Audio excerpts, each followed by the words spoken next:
O barulho dos talheres de prata contra a porcelana fina era como pequenos sinos anunciando minha humilhação. Eu estava sentada ali, naquele restaurante caríssimo, usando meu vestido mais simples, um da Renner que custou R$ 80, enquanto minha sogra brilhava em seu Armani e as amigas dela exibiam joias que provavelmente custavam mais que um carro. O ar-condicionado estava forte, mas o frio que eu sentia vinha de dentro, daquele nó no estômago que se forma quando você sabe que está prestes a ser julgada. E eu estava. A cada olhar desdenhoso, a cada sorriso de canto de boca, a cada sussurro mal disfarçado. Elas me avaliavam como se eu fosse um objeto fora de lugar naquela mesa de mogno polido. Minha sogra, Teresa, tinha organizado aquele jantar com um propósito muito claro. Ela queria me apresentar ao círculo dela, as mulheres da alta sociedade, esposas de empresários e herdeiras de fortunas antigas, mas não para me incluir, não. Era para me mostrar o quanto eu não pertencia, o quanto eu era inadequada para o filho dela,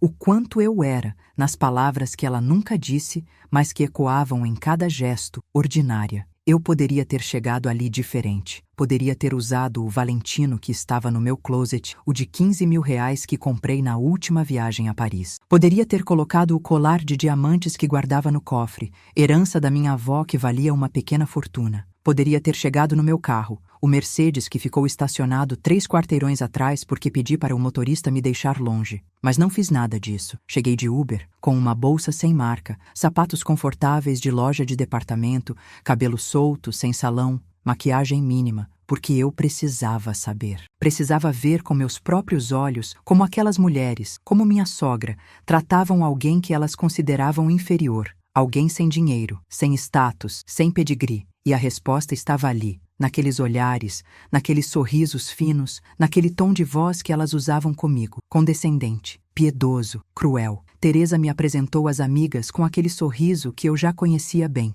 o sorriso que não chegava aos olhos. O sorriso de quem está apresentando um problema que precisa ser resolvido. Esta é Ana, ela disse, a esposa do Ricardo. As mulheres acenaram com a cabeça, olhares rápidos me avaliando da cabeça aos pés, catalogando cada peça barata que eu vestia, cada detalhe que gritava pobreza aos olhos treinados delas para identificar marcas e valores. Que fofo seu vestido, uma delas disse. O tom era doce, mas o veneno estava nas entrelinhas. Eu conhecia aquele jogo. Jogava ele há 2 anos, desde que me casei com Ricardo. Sorri de volta. Obrigada, respondi com voz suave. Eu vi numa promoção e não resisti. O silêncio que se seguiu foi eloquente. Promoção. A palavra pairou no ar como fumaça. Vi as mulheres trocarem olhares. Vi minha sogra apertar os lábios. Vi o julgamento se concretizar ali mesmo, na mesa de entrada, antes mesmo de nos sentarmos. O restaurante era exatamente o tipo de lugar que Teresa amava. Discreto por fora, ostentação velada por dentro. O tipo de estabelecimento que não tinha preços no cardápio das mulheres, só nos dos homens. O tipo de lugar onde uma refeição custava o salário mensal de uma família inteira. Mas eu conhecia aquele restaurante. Conhecia muito bem, por razões que ninguém naquela mesa imaginava. Nos sentamos e o balé começou. Garçons se aproximavam em silêncio, enchendo taças de água mineral importada, apresentando o menu com reverência. Minha sogra comandava a mesa como uma rainha em seu trono. Suas amigas a cercavam, mulheres nos seus 50 e poucos anos, todas impecavelmente vestidas, todas com aquele ar de superioridade que só o dinheiro antigo proporciona. E eu, a intrusa, a menina pobre que teve a audácia de se casar com um homem daquele círculo. Ricardo não estava ali. Ele nunca estava quando a mãe promovia esses eventos femininos. E mesmo que estivesse, eu me perguntava se faria diferença. Meu marido era um homem bom. Eu amava ele, mas ele tinha um ponto cego do tamanho de um continente quando se tratava da mãe. Ele simplesmente não via, ou não queria ver. As humilhações sutis, os comentários venenosos disfarçados de preocupação, a forma como ela me tratava quando estávamos sozinhas, versus como agia quando ele estava presente. Para Ricardo, eu era sensível demais. Interpretava mal as coisas. Sua mãe me amava. Claro que amava. As entradas chegaram. Ostras frescas, caviar, carpaccio de salmão. Teresa pediu champanhe para a mesa. Não o champanhe, ela especificou. O Dom Perignon. Temos o que comemorar, ela anunciou, olhando ao redor da mesa, mas cuidadosamente, evitando meus olhos. Mariana acabou de voltar de Milão. Helena está organizando o baile beneficente do hospital. E eu, bem, Ela fez uma pausa dramática. Eu finalmente consegui que Ricardo considerasse aquela oportunidade de negócios com a família dos Albuquerque. Meu estômago se apertou. Os Albuquerque, a família da Cecília, a ex-namorada de Ricardo, a ex-namorada que Teresa adorava, a ex-namorada que ela sempre mencionava, sempre comparava comigo, sempre deixava claro que seria uma nora muito mais apropriada. As mulheres aplaudiram gentilmente. Que maravilha, Teresa, uma delas disse. Cecília é tão encantadora e tão bem posicionada. Outra acrescentou, olhando para mim rapidinho antes de desviar o olhar. Essas parcerias familiares são tão importantes, não é mesmo? Eu tomei um gole de água. Minha mão não tremeu. Anos de reuniões de negócios, de apresentações para investidores, de negociações difíceis tinham me ensinado a controlar meu corpo, mesmo quando minha mente estava em tumulto. Sorri educadamente e comi uma ostra. O gosto era metálico, salgado, frio, como lágrimas. A conversa fluiu ao meu redor. Viagens internacionais, casas de veraneio, spas exclusivos, obras de arte, eventos beneficentes onde os vestidos custavam mais que o valor arrecadado. Eu ouvia, acenava nos momentos certos, sorria quando apropriado, mas principalmente eu observava. Observava como essas mulheres se relacionavam. A hierarquia sutil, quem tinha mais poder, quem era apenas figurante. Como minha sogra reinava sobre aquele pequeno império de futilidades caras. E então, inevitavelmente, a atenção se voltou para mim. Mas antes de continuar, quero fazer-te uma invitação muito especial. Inscreva-se no canal e deixe seu like. Isso me ajuda a ver que você me apoia e gosta das minhas histórias. E comente aqui embaixo de qual cidade você está nos assistindo. Agora vamos continuar. Então, Ana, uma das amigas de Teresa, começou, seu tom excessivamente doce. Em que você trabalha mesmo? Teresa mencionou que você tem um... Ela pausou, procurando a palavra certa. Um emprego. A forma como ela disse emprego, como se fosse algo exótico, quase engraçado, fez meu sangue ferver por dentro, mas eu mantive meu rosto sereno. Trabalho com consultoria, respondi simplesmente. Ah, que interessante. Outra mulher se juntou à conversa. Consultoria de quê, exatamente? Recursos humanos? Aquelas coisas de coach? O desprezo estava mal disfarçado. Para aquelas mulheres, trabalhar já era estranho o suficiente, mas trabalhar em algo que elas não consideravam prestigioso era praticamente uma falha de caráter. Consultoria financeira e estratégica para empresas, respondi, mantendo meu tom casual. Oh,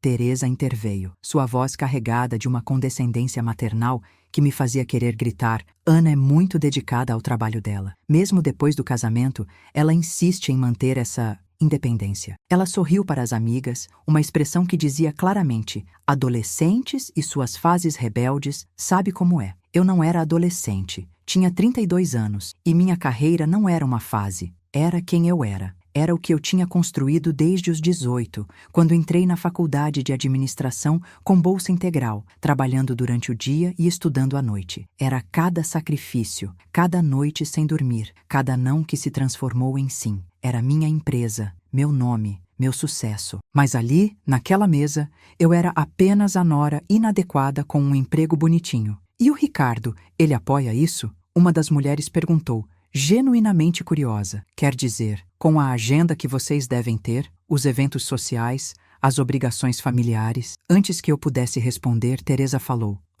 Ricardo é muito compreensivo, paciente até demais, eu diria. Ela tomou um gole de champanhe, mas eu sempre digo para ele, essas coisas passam. Quando os netos chegarem, tenho certeza que Ana vai ver o que realmente importa. Família, lar, as coisas que nós, mulheres, fomos feitas para valorizar. O choque percorreu meu corpo como eletricidade. Nós, mulheres, como se eu não fosse parte desse grupo. Como se minha ambição me fizesse menos feminina, menos humana. Olhei ao redor da mesa e vi concordância nos rostos das outras mulheres. Todas elas tinham sido esposas. Algumas ainda eram. Todas tinham abandonado qualquer sonho próprio para se tornar acessórios bonitos de homens poderosos. Eu poderia ter me defendido, poderia ter dito que não pretendia ter filhos tão cedo, que minha carreira importava tanto quanto a de Ricardo, que eu não era um útero ambulante esperando para produzir herdeiros. Mas não disse nada, apenas sorri aquele sorriso que havia aperfeiçoado, aquele que dizia tudo bem,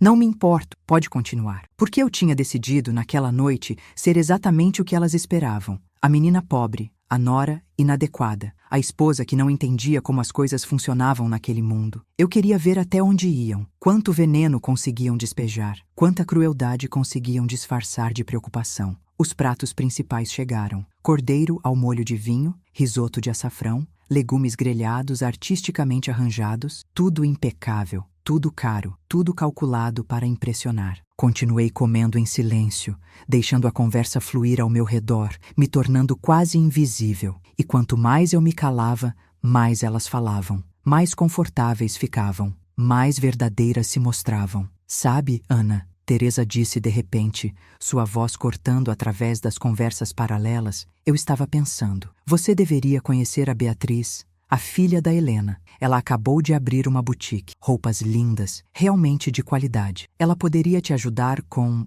Ela gesticulou vagamente em minha direção. Seu guarda-roupa. É que, você entende, agora que você faz parte desta família, certas expectativas vêm com o território. O silêncio na mesa foi absoluto. Todas as conversas cessaram. Todas as mulheres olharam para mim, esperando minha reação, esperando que eu me encolhesse, que me desculpasse por minha inadequação, que agradecesse humildemente a oferenda de ser consertada. Seria muito gentil, respondi com voz suave, quase submissa. Eu realmente não entendo muito sobre essas coisas. Marcas, estilos, cresci com tão pouco, sabe? Ainda estou aprendendo. Vi o triunfo nos olhos de Teresa, vi a pena nos olhos das outras mulheres. E algo mais, algo como prazer. O prazer de estar no topo da hierarquia, olhando para baixo, sabendo seu lugar e o lugar dos outros. Era repugnante, era humano, era real. Claro, querida, Helena disse, sua voz gotejando falsa bondade. Todos nós entendemos que você vem de um contexto diferente.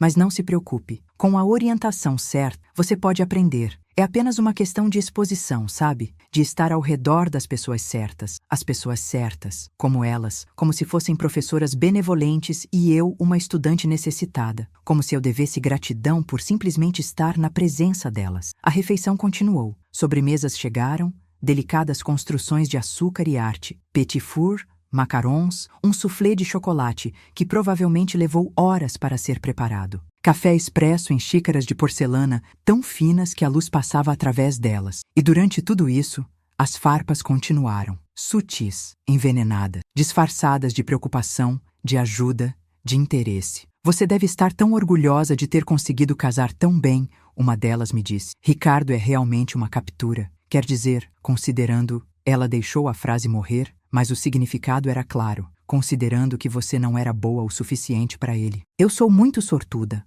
concordei. Minha voz pequena, meus olhos baixos. Às vezes ainda não acredito que ele me escolheu. As mulheres riram, aquela risada gentil que é mais cruel que qualquer insulto direto. Teresa me olhou com algo entre pena e satisfação. Ela tinha me conquistado, pensou. Eu finalmente entendia meu lugar, mas por dentro, algo diferente estava acontecendo. Cada comentário, cada olhar, cada palavra cuidadosamente escolhida para me diminuir estava sendo registrado, catalogado, guardado. Não com raiva, não mais. A raiva tinha queimado há muito tempo, deixando apenas clareza. A clareza de ver exatamente quem essas mulheres eram, quem minha sogra era, e quem eu nunca, jamais, permitiria que me fizessem sentir que era. O jantar estava chegando ao fim quando aconteceu. O gerente do restaurante se aproximou da mesa, seu terno impecável, seu sorriso profissional. Ele cumprimentou Teresa, claramente a conhecendo, cumprimentou suas amigas, e então seus olhos pousaram em mim. Vi o reconhecimento, vi a surpresa, vi o momento exato em que ele decidiu se deveria dizer algo ou não. Ele decidiu dizer: Senhora Costa, ele começou, sua voz respeitosa. Que prazer tê-la novamente conosco. Faz quanto tempo? 2, 3 meses? O mundo parou. Literalmente parou. Todas as conversas cessaram. Todas as cabeças viraram. Todas as mulheres olharam para mim, depois para o gerente, depois de volta para mim. Teresa estava congelada, sua taça de licor a meio caminho dos lábios. Senhora Costa. Não Ana. Não a esposa do Ricardo. Senhora Costa. O nome que eu usava profissionalmente. O nome que estava em contratos de milhões. O nome que abria portas em salas de diretoria. O nome que aquelas mulheres não sabiam que eu tinha. Então, o segundo momento crucial aconteceu. O sommelier se aproximou, segurando uma garrafa de vinho com reverência. Senhora Costa, ele disse, não pude deixar de notar sua presença. Preparei uma seleção especial, se a senhora estiver interessada. Chegou ontem, O Chateau Margaux, 2015. Sei que é um dos seus favoritos. Chateau Margaux, 2015. R$ 15.000 a garrafa. O mesmo vinho que Teresa havia rejeitado mais cedo como caro demais, mesmo para aquela ocasião especial. Um vinho que eu, aparentemente, bebia regularmente. Os olhos de Teresa estavam arregalados, as outras mulheres pareciam confusas, olhando entre si, tentando entender o que estava acontecendo. Quem era eu? Por que o staff de um restaurante daquele nível me tratava como uma delas? Não, como mais que elas, com o respeito reservado para clientes verdadeiramente importantes. Mas aquilo era apenas o começo, porque naquele momento, do outro lado do salão, vi alguém se levantar. Tiago, o dono do restaurante. Um homem que eu conhecia há 5 anos. Um homem cuja expansão empresarial eu havia consultado. Um homem que me devia, em suas próprias palavras, o sucesso do seu império gastronômico. E ele estava vindo na nossa direção. Quando me casei com Ricardo, tomei uma decisão. Uma decisão que agora, olhando para trás, entendo que foi tanto proteção quanto teste. Decidi não contar à família dele quanto dinheiro eu realmente fazia. Decidi viver discretamente, usar roupas simples quando estava com eles, dirigir carros comuns, nunca mencionar os números, nunca exibir, ser apenas Ana, a menina de origem humilde que teve a sorte de se casar bem, porque eu precisava saber. Precisava saber se eles me aceitariam por quem eu era, não pelo que eu tinha. Precisava saber se o amor de Ricardo sobreviveria sem as armadilhas da riqueza. Precisava saber como seria tratada quando pensassem que eu não tinha nada. E agora eu sabia. A verdade é que eu não cresci pobre. Cresci classe média baixa, filha de professores, em uma casa onde dinheiro era apertado, mas amor abundava. Meus pais me ensinaram o valor do trabalho. Me ensinaram dignidade. Me ensinaram que meu valor não estava na minha conta bancária. Mas também me ensinaram ambição. Me ensinaram que eu podia ser qualquer coisa que quisesse ser. Então, estudei, trabalhei, construí. Aos 23 anos, abri minha empresa de consultoria.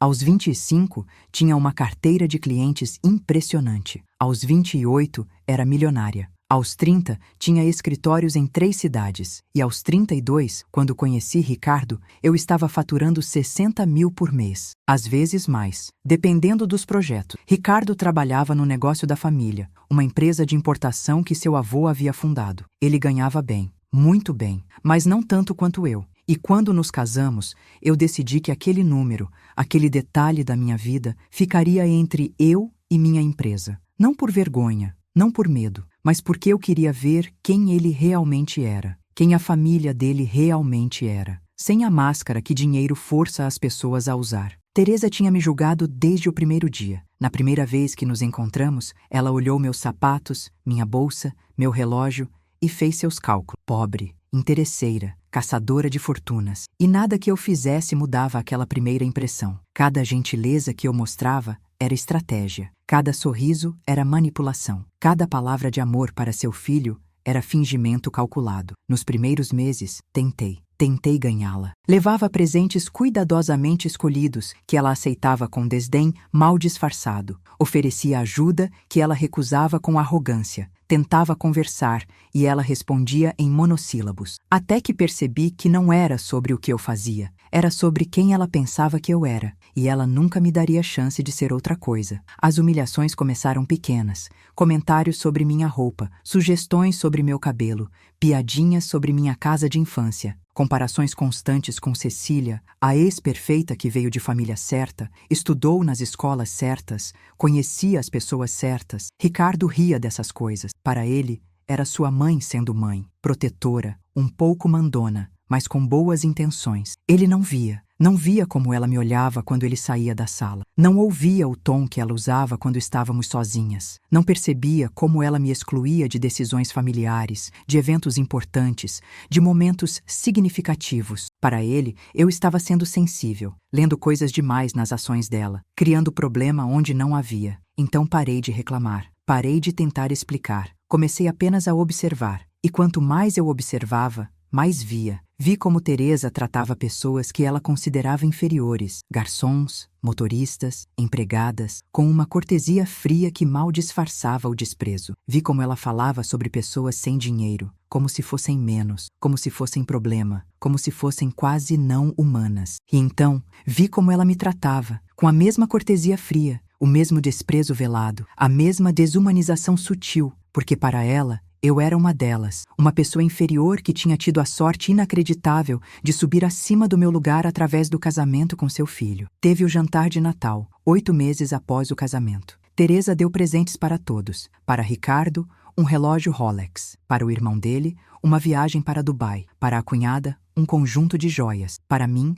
um livro de etiqueta. Literalmente. Um livro chamado Etiqueta Moderna para a Mulher Contemporânea. Todos riram. Que fofo, disseram. Tão útil. Ricardo me deu um beijo na bochecha. Você vai amar, ele sussurrou. Mamãe está sempre tentando ajudar. Teve o aniversário de Ricardo, quando Teresa organizou uma festa surpresa e convidou Cecília, a ex-namorada, que passou a noite toda conversando com meu marido, enquanto Teresa observava com aprovação. Quando questionei depois, Ricardo disse que eu estava sendo ciumenta. Cecília era amiga de infância. Óbvio que ela seria convidada. Eu estava exagerando. De novo. Teve a vez que Teresa entrou na nossa casa sem avisar, usando a chave que Ricardo tinha dado a ela, e reorganizou minha cozinha, porque ela não podia entender como eu mantinha as coisas. Estava tentando ajudar. Quando reclamei, Ricardo disse que eu estava sendo ingrata. Sua mãe tinha passado horas fazendo aquilo. O mínimo que eu podia fazer era agradecer. Teve a reunião de família, onde discutiram expansão de negócios, investimentos importantes, decisões que afetariam o futuro de todos. Eu não fui convidada. Quando perguntei por quê, Teresa disse, com aquele sorriso,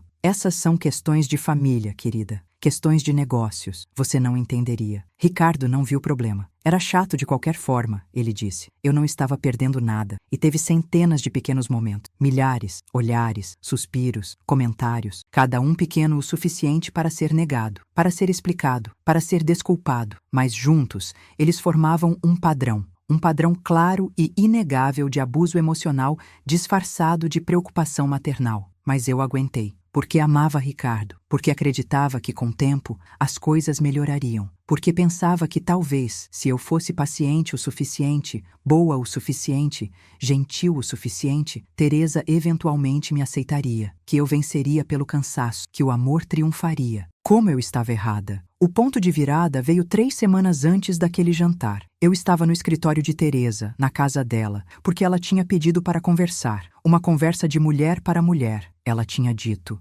Importante. Eu fui, esperançosa, pensando que finalmente teríamos um momento honesto, uma reconciliação. Ela me ofereceu chá. Sentamos em cadeiras de veludo em sua sala perfeitamente decorada. E então, ela falou. Ana, ela começou, sua voz suave mas firme. Eu preciso ser honesta com você. Eu aprecio que você ame meu filho. Realmente aprecio. Mas acho que precisamos ter uma conversa realista sobre o futuro. Meu coração acelerou. Mas eu mantive meu rosto neutro. Sobre o que especificamente? Perguntei. Sobre vocês, ela disse simplesmente. Sobre esse casamento. Olha, eu sei que Ricardo está feliz agora. Ele sempre foi romântico, idealista. Vê o melhor nas pessoas. Mas eventualmente, a realidade se impõe. E a realidade é que vocês vêm de mundos diferentes. Mundos que não se misturam bem. Eu não disse nada, esperando, sabendo que ela estava apenas começando. Você é uma moça doce, continuou Teresa, trabalhadeira. Isso eu reconheço. Mas este mundo, nosso mundo, não é sobre trabalhar duro.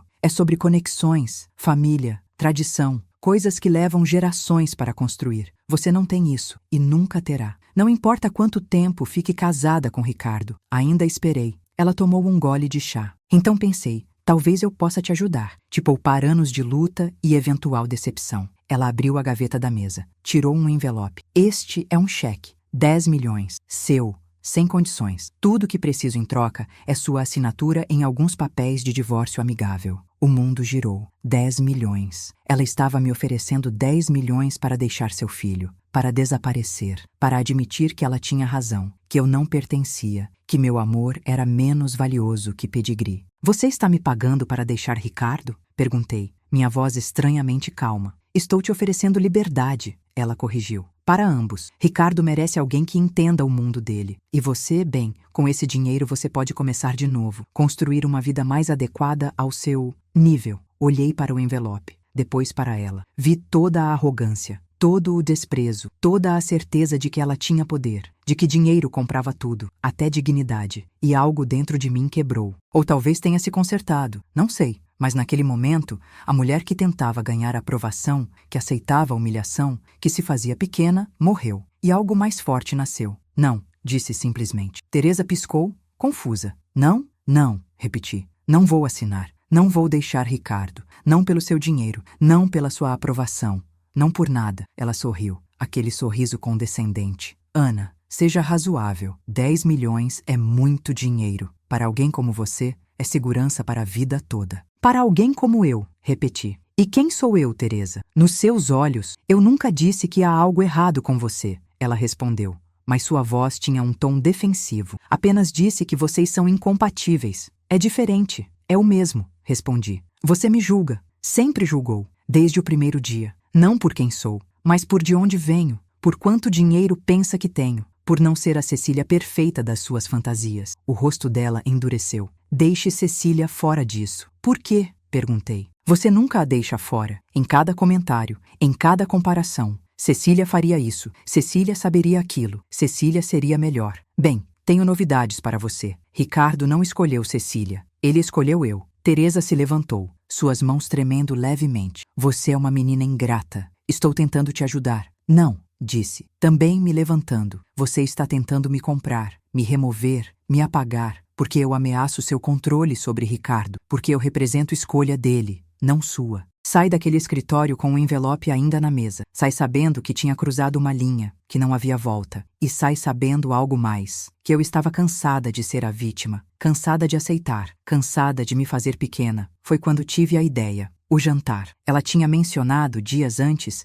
que estava organizando um jantar com as amigas, mulheres do círculo dela, a elite, e que eu deveria ir. Era importante, ela disse, que eu começasse a circular naqueles ambientes. Que eu aprendesse como as coisas funcionavam. Eu aceitei, mas com um plano, um teste final. Eu iria sim, mas iria como ela me via, como a menina pobre, a nora inadequada, a esposa inferior, e veria até onde ia a crueldade, quão verdadeira era a fachada de civilidade. E então, quando tivesse reunido evidência suficiente, quando tivesse visto a verdadeira face delas, sem máscaras, sem pretensões, eu revelaria a verdade, não com raiva, não com vingança, mas com uma lição que nem dinheiro, nem status, nem conexões poderiam comprar. A lição de que aparências enganam, que julgamento é cruel, que dignidade não tem preço e que subestimar alguém é sempre, sempre um erro. Passei aqueles dias me preparando, mentalmente, emocionalmente, escolhendo cada peça de roupa cuidadosamente, não as minhas melhores, mas as mais comuns, as que gritavam classe média, as que diriam às mulheres certas exatamente o que elas queriam ver. E pratiquei. Pratiquei minha voz submissa, meus olhos baixos, minha postura encolhida. Pratiquei ser quem elas pensavam que eu era, porque na minha linha de trabalho, consultoria estratégica, uma das primeiras coisas que você aprende é isso. Dê às pessoas o que elas esperam ver, e elas revelarão quem realmente são. Ricardo não sabia de nada. Ele estava em viagem de negócio, nem sabia do jantar, nem sabia da oferta de suborno da mãe. Eu não tinha contado, porque parte de mim ainda tinha esperança. Esperança de que talvez eu estivesse exagerando, de que talvez as coisas não fossem tão ruins, de que talvez minha percepção estivesse distorcida. Mas naquela noite, vendo a performance toda se desenrolar, vendo o desprezo mal disfarçado, o julgamento cruel, a satisfação delas em me diminuir, eu soube. Não era percepção, não era sensibilidade, não era exagero, era real, era sistemático, era intencional. E eu estava prestes a virar a mesa, literalmente. Tiago, o dono do restaurante, se aproximou da nossa mesa com seu sorriso profissional que eu conhecia bem. Ele era um homem na casa dos 40, cabelos grisalhos nas têmporas, terno impecável, a personificação do sucesso discreto. E ele me devia esse sucesso, pelo menos uma parte significativa dele. 5 anos atrás, quando Tiago tinha apenas 2 restaurantes e um sonho de expandir, ele me procurou. Precisava de consultoria estratégica, de alguém que entendesse não só números, mas visão. Trabalhamos juntos por 1 ano. Reestruturação financeira, rebranding, estratégia de expansão. Hoje ele tinha 8 restaurantes, 2 dos quais com estrelas Michelin. E ele claramente não esperava me ver ali. Não naquele contexto, não vestida daquele jeito. Eu sempre fui impecavelmente profissional em nossos encontros. Terninhos de grife, saltos altos, pasta de couro, a imagem de sucesso corporativo, mas me reconheceu instantaneamente. Ana, ele exclamou, genuinamente feliz. Meu Deus, quanto tempo! Ele se inclinou e beijou minha bochecha. O gesto familiar de velhos amigos, de parceiros de negócios, de respeito mútuo. O que você faz aqui? Por que não me avisou que viria? Eu teria preparado algo especial. O silêncio na mesa era ensurdecedor. Poderia ouvir um alfinete cair. Todas as mulheres estavam congeladas, olhando entre mim e Tiago, tentando processar o que estavam vendo. O dono do restaurante mais exclusivo da cidade, um homem que Teresa tinha que fazer reserva com 3 meses de antecedência, estava me tratando como uma velha amiga? Como alguém importante? Oi, Tiago, respondi, minha voz ainda suave, mas com uma nota diferente agora. Uma nota de confiança que não estava lá antes. Só um jantar informal com a família. Não quis fazer alarde. Ele acenou com a mão, dispensando minha modéstia. Alarde ou não, você é sempre bem-vinda aqui. Aliás, ele se virou para toda a mesa. Vocês sabem que esta mulher é responsável por metade do sucesso do meu império gastronômico? Sem a consultoria dela, eu ainda estaria lutando com 2 restaurantes deficitários. O impacto dessas palavras foi visceral. Vi os rostos ao redor da mesa mudarem. Confusão, choque, descrença. As engrenagens mentais girando, tentando reconciliar a imagem que tinham de mim, a nora pobre, a esposa inadequada, com essa nova informação. Consultoria. Império gastronômico. Sucesso. Teresa encontrou sua voz primeiro. Tiago, ela disse, seu tom tentando soar casual, mas falhando. Eu não sabia que vocês se conheciam. Conhecemos? Tiago riu. Ana é praticamente minha salvadora. Quando nos conhecemos, eu estava há meses da falência. Ela revirou cada aspecto dos meus negócios, reestruturou tudo, me deu uma estratégia que triplicou meu faturamento em 2 anos. Ele olhou para mim com afeto genuíno. Esta mulher é um gênio, um gênio. Uma das amigas de Teresa, Helena, se inclinou. Mas eu pensei, ela hesitou, olhando para mim, depois para Teresa, depois de volta para Tiago. Desculpe, mas Ana não trabalha em consultoria de recursos humanos? Tiago franziu a testa, confuso. Recursos humanos? Não. Ana é consultora financeira e estratégica. Alta gestão. Ela trabalha com CEOs, empresários, investidores. Seu escritório no centro. Ele se virou para mim. Você ainda está naquele prédio comercial na Faria Lima? Estou, confirmei, observando os rostos ao redor da mesa. Faria Lima. O endereço mais caro de São Paulo, onde os escritórios custavam milhões, onde apenas as empresas mais bem-sucedidas tinham presença. Pensei que tinha visto seu nome na lista de palestrantes daquela conferência de economia no mês passado. Tiago continuou, animado. Aquela sobre investimentos internacionais. Foi você? Foi, respondi simplesmente. Uau, ele exclamou. Deve estar ocupada. Sempre está. Ele olhou ao redor da mesa, como se de repente percebendo que tinha interrompido algo. Bem, não vou tomar mais do tempo de vocês. Ana, por favor, me procure antes de ir. Quero discutir um novo projeto. E, ele piscou. A conta hoje é por minha conta. Não aceito não como resposta. Você já fez muito por mim. E com isso, ele se afastou, deixando um silêncio atordoado em seu rastro. Contei até 10, depois até 20. Ninguém falou. Todas as mulheres estavam em choque, processando, recalculando, tentando entender como a menina pobre que elas tinham humilhado durante toda a noite era, na verdade, uma empresária bem-sucedida, uma consultora de alto nível, alguém que trabalhava com CEOs, que palestrava em conferências internacionais, que tinha um escritório na Faria Lima. Teresa estava branca, literalmente. Toda a cor tinha drenado do seu rosto. Seus olhos estavam fixos em mim, mas ela não conseguia formar palavras. Pela primeira vez desde que a conheci, Teresa estava sem palavras. Foi Mariana quem finalmente quebrou o silêncio. Ana, ela disse, sua voz hesitante. Nós, não tínhamos ideia que seu trabalho era tão significativo, completei. Minha voz ainda gentil, mas com uma nova qualidade, firme, clara. Tão bem-sucedido? Tão lucrativo? Ela assentiu, sem jeito. Todas elas pareciam sem jeito agora, todas evitando meu olhar. Todas provavelmente repassando cada comentário que fizeram durante a noite, cada julgamento, cada insulto velado. Bem, disse, tomando um gole do meu vinho, o mesmo vinho que Teresa tinha considerado caro demais. Vocês nunca perguntaram. Teresa, olhei diretamente para minha sogra. Você nunca perguntou o que exatamente eu fazia, quanto eu ganhava, com que tipo de clientes trabalhava. Você assumiu. Baseada no quê? Nas minhas roupas? No meu carro? No fato de eu não usar marcas visivelmente caras? Teresa finalmente encontrou sua voz. Ana, nós apenas... Ela tropeçou nas palavras, tentando encontrar uma saída, uma explicação. Você assumiu que porque não ostento, eu não tenho. Continuei. Assumiu que porque venho de família humilde, continuo humilde. Assumiu que porque não preciso provar nada, não tenho nada a provar. Pausei. Você estava errada. Uma garrafa cara de vinho chegou à mesa.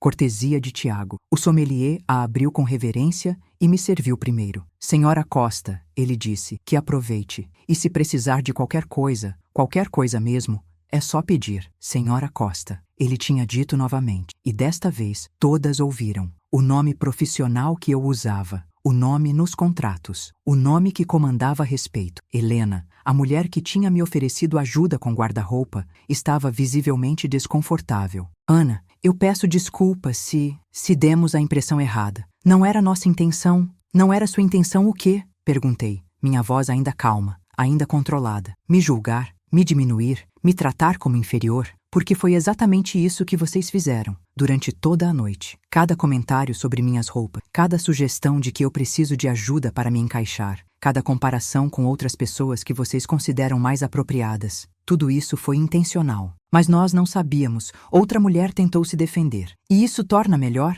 Respondi. O fato de vocês tratarem alguém que acham ser pobre com desrespeito? O fato de a gentileza de vocês ser condicional à conta bancária? Vocês não me respeitaram não porque eu não merecia respeito, mas porque pensavam que eu não podia pagar por ele. O silêncio voltou, mas era diferente agora. Não era o silêncio de julgamento, era o silêncio de vergonha, de realização, de ver seu próprio reflexo e não gostar do que viam. Olhei para Teresa. Ela ainda não tinha dito nada. Ainda estava me encarando, sua expressão uma mistura de choque, raiva e algo mais. Medo, talvez. Medo de perder controle. Medo de ter subestimado quem eu era. Medo das consequências. Você me ofereceu 10 milhões para deixar Ricardo, disse, minha voz baixa, mas clara o suficiente para a mesa inteira ouvir. 3 semanas atrás, no seu escritório, disse que era para minha própria liberdade. Para o bem dele. Porque eu nunca seria boa o suficiente para seu mundo. Os olhares das outras mulheres se voltaram para Teresa. Choque nos rostos delas. Mesmo para aquele círculo,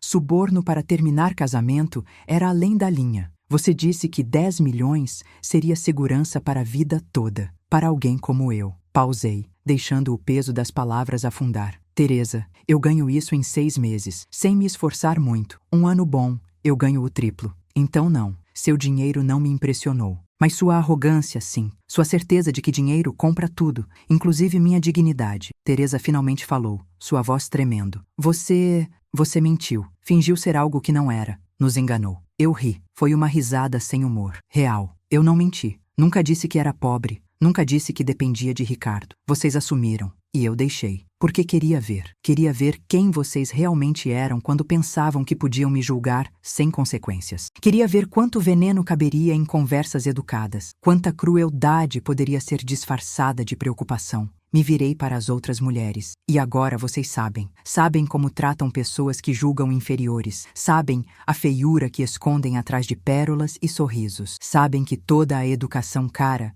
toda a etiqueta, toda a suposta classe que vocês ostentam vale nada quando confrontadas com alguém que pensam ser menor que vocês. O desconforto era palpável. Uma das mulheres se levantou, murmurando uma desculpa sobre ter que ir, depois outra. Como dominós, elas começaram a se dispersar, fugindo daquela verdade desconfortável, daquele espelho brutal que eu tinha posto na frente delas. Logo, eram só Teresa e eu, sentadas em lados opostos da mesa, o jantar esfriando, o vinho caro não tocado, o silêncio preenchido com tudo que precisava ser dito, mas nunca tinha sido. Por quê? Teresa finalmente perguntou, sua voz quebrando. Por que esconder isso? Por que nos deixar pensar? Porque eu precisava saber, respondi, minha raiva finalmente começando a vazar através da calma. Precisava saber se Ricardo me amaria se eu não tivesse nada, se sua família me aceitaria pelo que sou, não pelo que tenho. Precisava saber se o amor de vocês era condicional, se a aceitação tinha preço. E, adicionei, olhando diretamente nos olhos dela, eu queria que você vivesse com sua escolha. Você escolheu me julgar, escolheu me humilhar, escolheu me tratar como inferior. E você fez tudo isso pensando que eu não tinha poder, que eu não podia revidar, que eu sempre seria a nora submissa que aceitava qualquer coisa. Mas eu posso revidar, continuei. Posso e vou. Não através de vingança, não através de crueldade, mas através de limites, através de verdade, através de finalmente, parar de me fazer pequena para caber no espaço que você me deu. Teresa estava chorando agora. Lágrimas silenciosas descendo seu rosto perfeitamente maquiado. Mas eu não sentia pena. Não sentia nada além de alívio. alívio de finalmente deixar cair a máscara, de finalmente parar de fingir, de finalmente ser quem eu sempre fui. Ricardo vai saber de tudo, disse, sobre a oferta, sobre este jantar, sobre cada humilhação que você me fez passar, achando que eu não tinha escolha se não aceitar. E então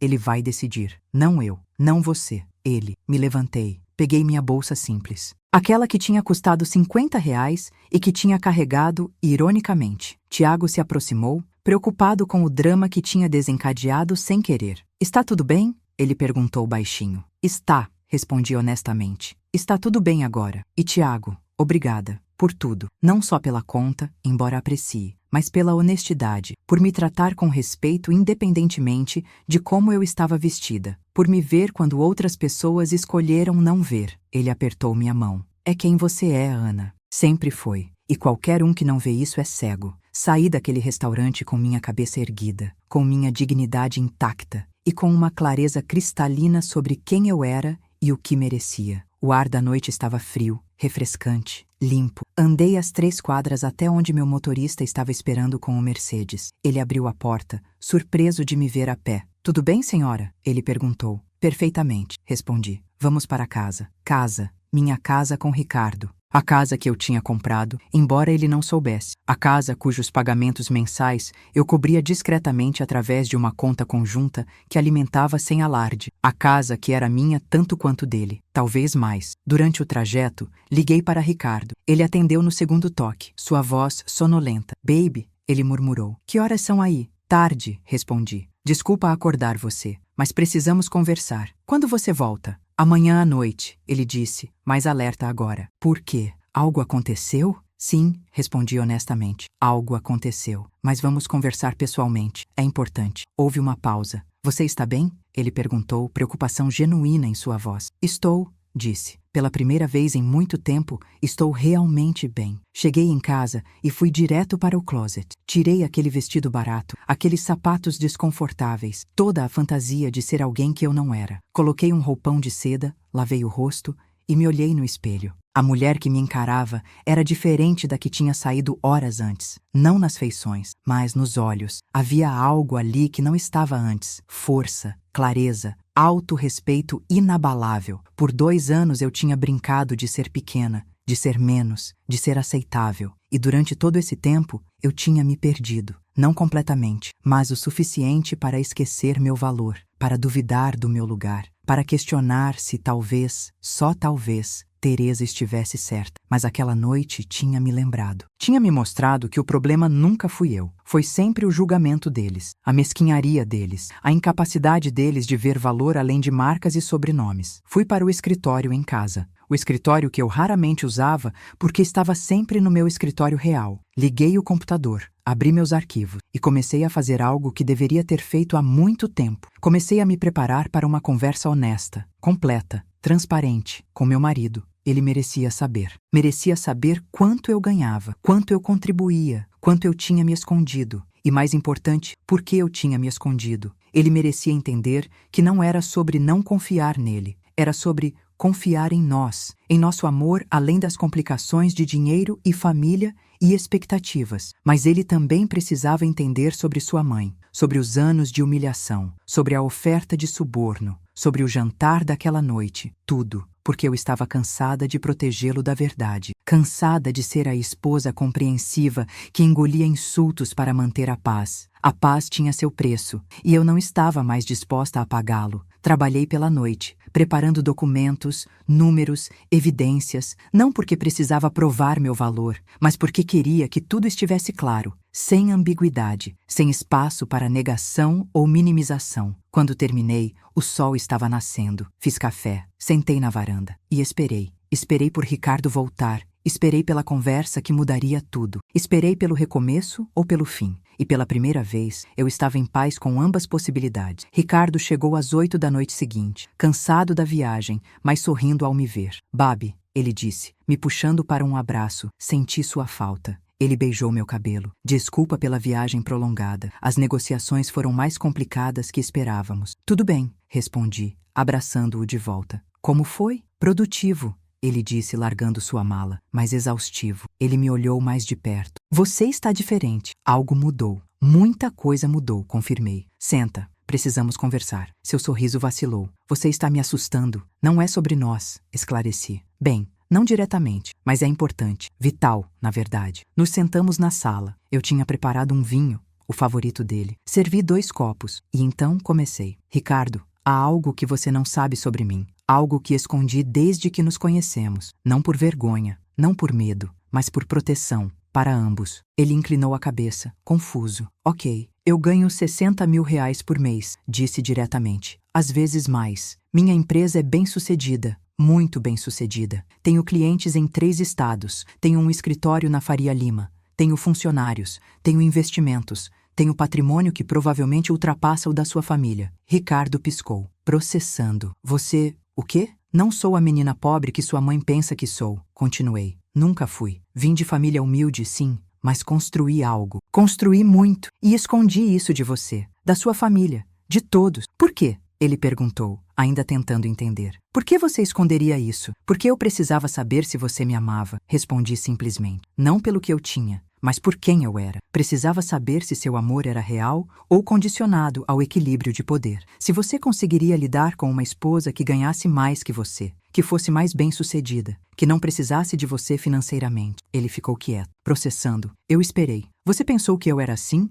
Ele finalmente disse. Que eu me importaria, que meu ego seria tão frágil. Eu não sabia, admiti. E precisava saber antes de revelar, antes de misturar dinheiro em algo que era puro. Ele respirou fundo. Ok, isso é muito, mas eu entendo. Acho. Ele pegou minha mão. Mas não muda nada, para mim. Você sabe disso, certo? Não muda como me sinto. Eu sei, disse suavemente. Ou pelo menos espero, mas há mais. E essa parte é sobre sua mãe. Sua expressão mudou. Caiu. Mamãe? O que ela tem a ver com isso? E então contei. Contei tudo. Cada humilhação, cada comentário, cada momento de desrespeito, a oferta de suborno, o jantar, a revelação, cada detalhe, sem poupar nada, sem suavizar, a verdade crua e completa. Ele empalideceu, ficou branco, suas mãos apertaram as minhas. Não, ele sussurrou. Não, mamãe não faria isso. Ela não é assim. Ricardo, olhei nos olhos dele. Ela é. Não com você. Não quando você está presente. Mas comigo, quando estamos sozinhas, ela é exatamente assim. E está acontecendo há 2 anos. Ele se levantou, começou a andar, passando as mãos pelo cabelo. Eu teria notado, ele disse. Eu teria visto. Você não quis ver, corrigi gentilmente. Cada vez que tentei te contar, você me disse que estava exagerando, que era sensível demais, que interpretava mal. Você escolheu acreditar nela sobre mim.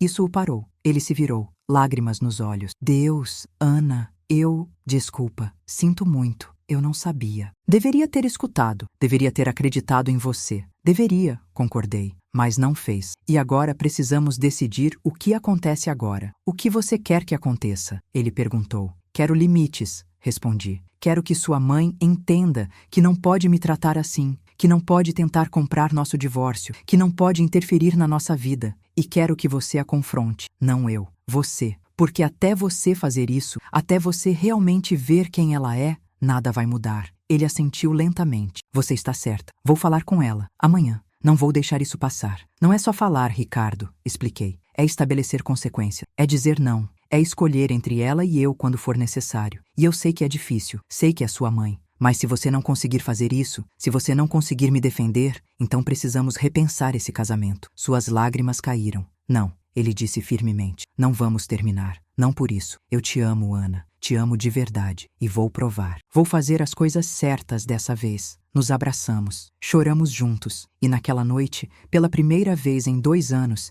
senti que tínhamos uma chance. Uma chance real de sermos verdadeiros um com o outro. De construir algo baseado em honestidade, não em segredos e acomodação. Ricardo confrontou Teresa no dia seguinte. Eu não estava lá. Mas ele me contou tudo depois. Como ela tentou negar, como ela tentou justificar, como ela chorou e disse que estava apenas protegendo ele. Como ela finalmente, quando confrontada com evidências, admitiu. Admitiu o suborno, admitiu os anos de tratamento cruel, admitiu que tinha julgado, tinha errado, mas admitir não era o suficiente. Ricardo estabeleceu limites, sem visitas sem aviso, sem interferência nas nossas decisões, sem comentários sobre mim, minha carreira, minha vida. E o mais importante, um pedido de desculpas. Real, sincero. Não só palavras, mas mudança de comportamento. Teresa resistiu no começo, tentou jogar a vítima, tentou usar culpa, tentou manipular, mas Ricardo, pela primeira vez, não cedeu. E eventualmente, ela entendeu. Ela tinha perdido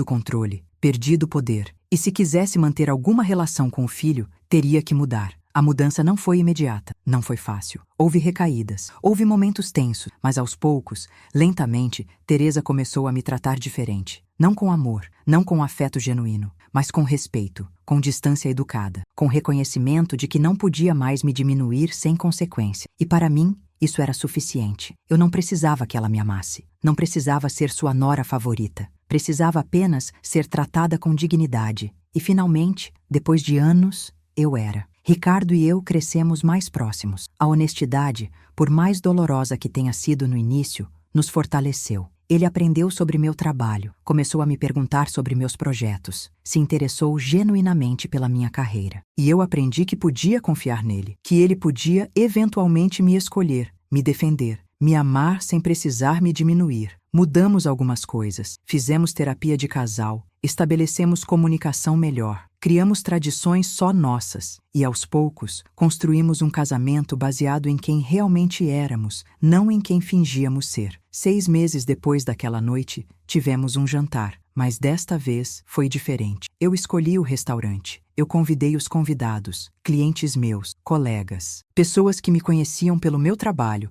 não pelo meu casamento. E Ricardo, orgulhoso, sentou ao meu lado enquanto eu brilhava, enquanto eu era eu mesma, sem máscaras, sem desculpas. Teresa estava lá. Eu a convidei, não por crueldade, mas porque ela precisava ver, precisava entender quem eu realmente era, quem eu sempre tinha sido. E pela primeira vez, ela me viu, realmente me viu. Não a nora pobre, não a intrusa, mas Ana, a mulher bem-sucedida, a empresária respeitada, a consultora brilhante. E quando nossos olhares se cruzaram naquela noite, vi algo neles que nunca tinha visto antes. Não amor, mas respeito, reconhecimento e talvez, só talvez, um pingo de arrependimento. Aprendi muito naqueles 2 anos de humilhação e naquela noite de revelação. Aprendi que aparências são a forma mais superficial de julgar alguém. Aprendi que dignidade não tem preço, não pode ser comprada ou vendida. Aprendi que amor verdadeiro sobrevive à verdade, por mais desconfortável que seja. E aprendi que, às vezes, para ser respeitado,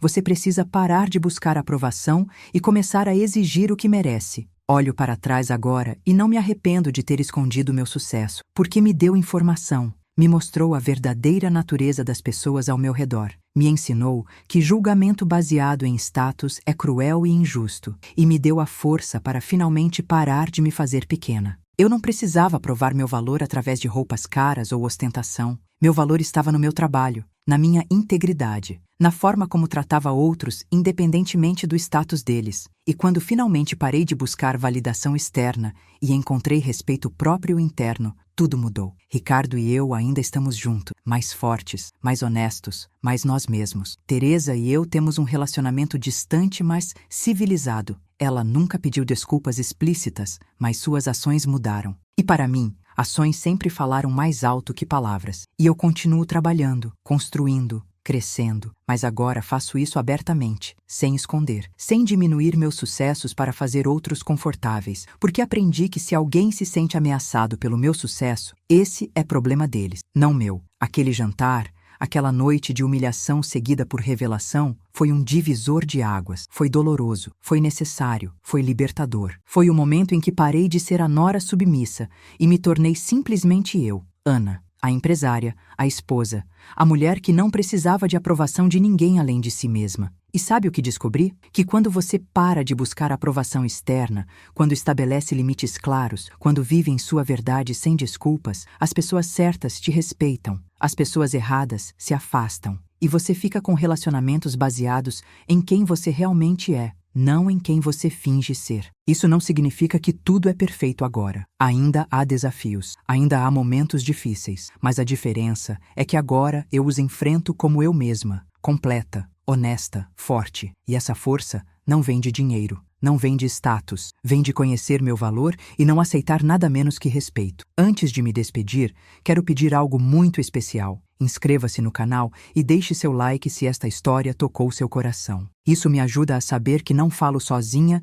e que estas histórias chegam a quem precisa delas. Conte nos comentários de qual cidade você está assistindo este vídeo. Diga o que achou desta história e o que você teria feito no meu lugar. Adoro ler cada comentário. Cada história compartilhada aqui nos lembra que não estamos sós, que nossas vivências importam e que sempre há uma forma de recomeçar. Se você está passando por algo similar, se está sendo julgada, diminuída ou humilhada por quem deveria te acolher, saiba isso. Você não está sozinha. Você não está exagerando, você não está louca e você não precisa aceitar. Seu valor não depende da aprovação de ninguém. Sua dignidade não tem preço e você merece respeito não pelo que tem, mas por quem é. Às vezes, a coisa mais poderosa que podemos fazer é parar de tentar provar nosso valor e simplesmente viver nele. Parar de buscar aprovação e começar a exigir respeito. Parar de nos fazer pequenas para caber em espaços que nunca foram feitos para nos conter. Você é suficiente. Sempre foi. E qualquer um que não vê isso